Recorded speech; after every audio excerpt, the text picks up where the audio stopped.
নেপাল পর্যটনের স্বর্গরাজ্য। এভারেস্টের পাদদেশ, কাঠমান্ডুর ঐতিহ্যবাহী মন্দির আর পাহাড়ি ট্রেকিং রুটের টানেই প্রতি বছর লাখো পর্যটক আসেন এখানে। কিন্তু সাম্প্রতিক গণ অভ্যুত্থান সেই ছবিটা বদলে দিচ্ছে। রাজনৈতিক অস্থিরতা ও সহিংসতার কারণে বিদেশি পর্যটকদের বুকিং বাতিল হচ্ছে। হোটেল ও ট্রেকিং কোম্পানিগুলো লোকসানে যাচ্ছে।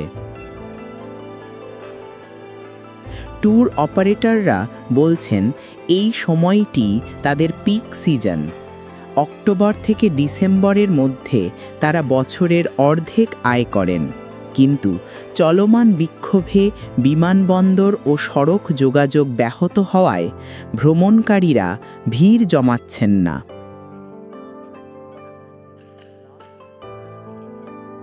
নেপালের অর্থনীতির প্রায় 7% আসে পর্যটন থেকে।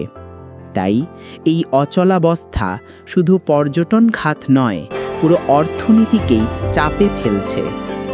স্থানীয় ব্যবসায়ীরা দ্রুত সমাধান চান, যেন নেপাল আবারও নিরাপদ ভ্রমণ গন্তব্য হিসেবে ফিরে আসে পর্যটকদের কাছে।